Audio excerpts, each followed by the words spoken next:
Hello दोस्तों, स्वागत है आप सभी का फोन पे सीरीज के इस नए वीडियो पे। दोस्तों, आज का वीडियो बहुत ही इंटरेस्टिंग होने वाला है, क्योंकि आज के वीडियो में मैं आपको ऐसे दुकानदार की कहानी बताने वाला हूं, जो दुकानदार जो है अपने दुकान में पैसे का लेन देन करने के लिए फोन पे का जो बिजनेस ऐप है उसका बारकोड का प्रयोग करते हैं। लेकिन अपने ट्रांजेक्शन हिस्ट्री को देखने के लिए कि हमारे खाते में पैसा पहुंचा कि नहीं, उसको देखने के लिए फोन पे का जो नॉर्मल ऐप होता है उसका प्रयोग करते हैं अपने मोबाइल में। दोस्तों, इसी बार कोड के हेरा फेरी के चक्कर में मैं पूरे 8 दिन तक परेशान हो गया था, क्योंकि मैं उनके दुकान से कुछ कपड़े लिए थे। तो अगर आप इस दुकानदार की कहानी सुन लीजिएगा ना, तो आपकी जुबान से एक ही बात निकलेगी, शाबाश बेटा, बहुत बढ़िया। तो आइए मैं वीडियो में आगे बताता हूँ कि क्या है इस दुकानदार का पूरा मामला। तो वीडियो में आगे बढ़ने से पहले इस वीडियो को लाइक करके चैनल पे अगर पहली बार आए तो चैनल को सब्सक्राइब कर लीजिए और बेल आइकन को दबाकर ऑल पे क्लिक करना ना भूलें, क्योंकि इस प्रकार का नॉलेजेबल वीडियो मैं आप सबके लिए बनाता रहता हूँ। तो दोस्तों, ये कहानी 31 मई 2024 की है। 31 मई 2024 के दिन हमारी बेबी अपने सहेलियों के साथ जाती है उनके दुकान पे और 400 रुपये के कपड़े लेती है। उसके पास कैश पैसा नहीं होता, तो उन्होंने मुझे कहा कि आप ऑनलाइन ट्रांसफ़र कर दीजिए इनके बारकोड पे। तो मैंने दोस्तों उनके बारकोड पे ऑनलाइन ट्रांसफ़र कर दिया 400 रुपया। आप स्क्रीन पे देख सकते हैं, है ना, विनीत क्लॉथ हाउस इन दुकान का नाम है। मैंने 400 रुपये ट्रांसफ़र कर दिया, हमारे खाते से पैसे कट गए, लेकिन दोस्तों उसके पास पैसा नहीं पहुंचा। कुछ टाइम वेट करने के बाद फिर से मैंने 1 रुपये ट्रांसफ़र किया, वो भी पैसा नहीं पहुंचा। स्क्रीन पे देख सकते हैं दोस्तों, इस तरह करके 2 घंटा बीत गया, उनके पास पैसा नहीं पहुंचा। फिर मैंने दुकानदार से बात किया कि आप फ़ोन पे का कौन सा एप्लीकेशन चलाते हैं, फ़ोन पे या फिर फ़ोन पे बिजनेस, ठीक है, दोनों अलग अलग ऐप होता है, इस चीज़ को ध्यान रखिएगा आप, ठीक है। तो उन्होंने कहा कि नहीं, मैं तो फ़ोन पे ही चलाता हूँ और हमारे पास ट्रांजेक्शन हिस्ट्री आया ही नहीं है, चाहे तो आप चेक कर सकते हैं, ठीक है। तो दोस्तों मैंने कहा कि कोई बात नहीं, हो सकता है कभी कभी पैसा फंस जाता है। तो फिर हमारे बीबी ने अपने सहेलियों से कैश पैसा लेकर दुकानदार को दे दी और वहाँ से आ गई घर को। तो दोस्तों, दूसरे दिन मैंने फिर से कस्टमर केयर को फ़ोन लगाया और पूछा कि हमारे साथ ऐसा ऐसा प्रॉब्लम है, आप हमको सोल्यूशन बताएं। तो उन्होंने कहा कि कभी कभी होता है, जब पैसा फंस जाता है, दुकानदार के पास ना पहुँचे, तो लगभग 5 से 6 दिन के बाद हमको दोबारा कॉल कीजिएगा, फिर मैं आपको बताऊँगा कि आपका पैसा कि क्या स्थिति है। मतलब 4 से 5 दिन के बाद पैसा ट्रांसफ़र हो जाता है, ऐसा फ़ोन पे वालों का मानना है। तो दोस्तों, इस तरह से 4 से 5 दिन बीत गया। मैंने फिर से एक बार पूछा उनको, दुकानदार को, कि क्या आपके पास पैसा पहुंचा है, तो उन्होंने कहा नहीं पहुंचा है। तो दोस्तों, फिर मैंने कस्टमर केयर वाले को फ़ोन किया कि दुकानदार तो साफ साफ मना करे कि हमारे पास पैसा पहुंचा नहीं है, और उन्होंने ये भी बताया कि मैं फ़ोन पे का जो नॉर्मल ऐप होता है उसको चलाता हूँ और उसमें हमारा पैसा नहीं दिख रहा है, ठीक है।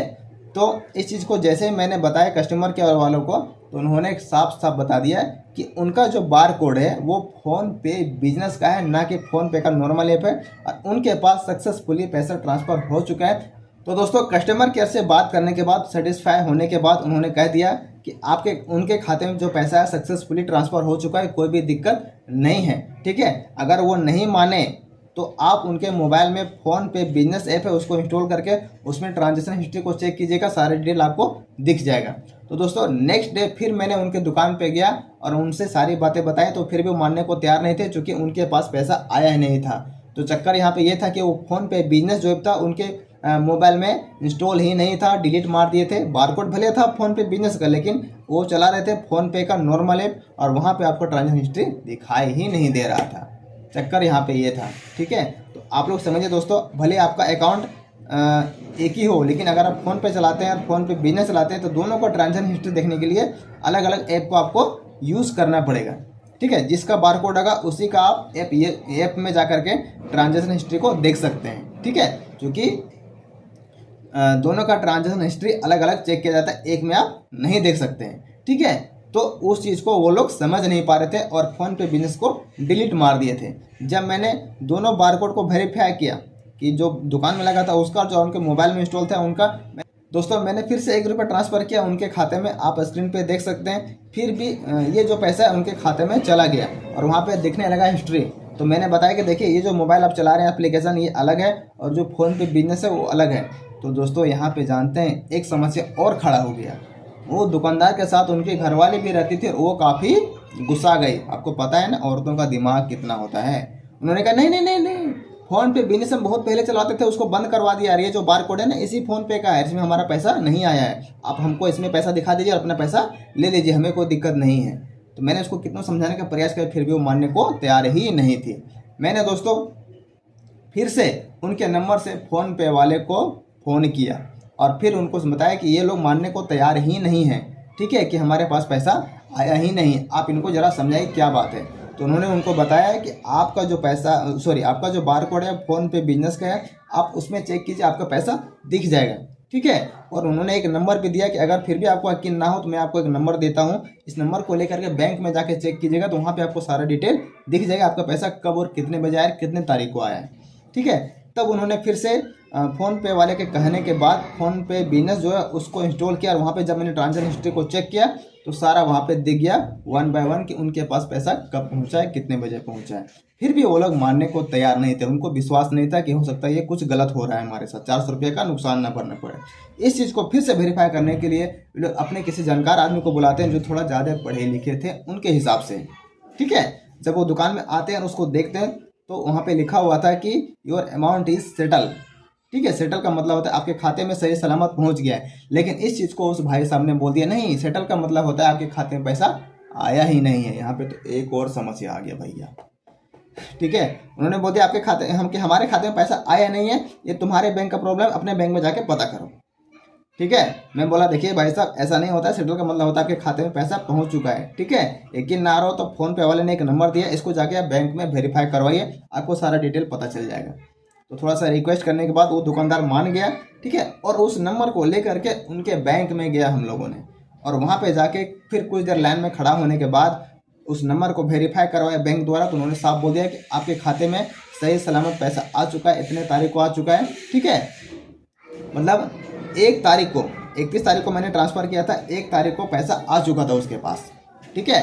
तो उन्होंने जब बैंक वाले ने बताया तब उनको यकीन हुआ कि हाँ हमारे पास पैसा आ चुका है। तब उन्होंने दुकान को वापस आने के बाद हमारे खाते में 400 रुपये का ट्रांसफ़र किया। आप स्क्रीन पे देख सकते हैं, जितेंद्र नाम है उनका, ये जो है पैसा उन्हीं के द्वारा भेजा गया 400 रुपया, ठीक है। तो दोस्तों इतने ताम झाम करने के बाद, इतनी उनकी नासमझ की वजह से इतना काफ़ी मैं परेशान हुआ, तब जा करके 400 रुपया हमें मिला। तो दोस्तों अगर आप भी कर कहीं दुकान चला रहे हैं तो ऐसी गलती ना करें, आपकी वजह से काफ़ी कस्टमर परेशान हो सकते हैं, आप भी परेशान हो सकते हैं, कस्टमर भी परेशान हो सकता है। और ऐसे में कोई दूसरा कस्टमर आपके दुकान में जाने से हिचकिचाएगा काफ़ी बार कि भैया एक बार तो ऐसा हो गया, दोबारा जाऊँगा तो पता नहीं क्या होगा, ठीक है। तो दुकान में दोस्तों आने के बाद मैंने उसको समझाया कि ये जो बार कोड है आपको तो पता चल गया ना, ये फ़ोन पे बिजनेस का है और ये इसका अलग अलग है। फिर मैंने उनके फ़ोन पे जो बिजनेस ऐप है उन पे मैंने अलार्म सेट कर दिया। आपने सुना होगा ना, दुकान में कहीं पेमेंट करते हैं तो आपके फ़ोन पे अकाउंट पे 50 रुपये प्राप्त हुए, देवियों और सजनों धन्यवाद, अमिताभ बच्चन जी का ये आवाज़ आता है। तो दोस्तों ये फ़ोन पे बिजनेस का है, फ़ोन पे का नॉर्मल ऐप में ऐसा आवाज़ नहीं आता है। मैं उनके मोबाइल में सेट कर दिया और पेमेंट करके भी फिर से दिखा दिया, ठीक है। तब उनको यकीन हुआ कि हाँ इस तरह से पैसा आता है, और उनके बीवी को भी बाद में यकीन हो गया, ठीक है, तब वो मानी। तो आई होप दोस्तों इस वीडियो के माध्यम से मैं अंतिम बात यही कहना चाहूँगा, अगर आप दुकानदार हैं तो आप सही तरीके से फ़ोन पे को यूज़ कीजिए, जिससे आपको भी परेशानी ना हो और आपके कस्टमर को भी परेशानी ना हो, ठीक है। क्योंकि एक थोड़ी सी गलती की वजह से काफ़ी लोग परेशान हो सकते हैं। अगर आप दुकानदार हैं तो आपका कस्टमर भी आपके दुकान में दोबारा जाने से हिचक सकता है, आपके कस्टमर भी कम हो सकते हैं इस थोड़ी सी गलती की वजह से। क्योंकि आपका कस्टमर खुश रहेगा तभी आपके पास दोबारा आ जाएगा, वरना दोबारा आपके पास नहीं जाएगा। तो दोस्तों आज के लिए इतना ही। वीडियो अच्छा लगा तो वीडियो को लाइक कर दीजिए, और चैनल पे अगर पहली बार आए तो चैनल को सब्सक्राइब करके बेल आइकन को जरूर दबा दें, क्योंकि इस प्रकार का नॉलेजेबल वीडियो मैं आप सबके लिए बनाता रहता हूँ। मिलते हैं किसी नेक्स्ट वीडियो में नेक्स्ट टॉपिक के साथ, तब तक के लिए जय हिंद।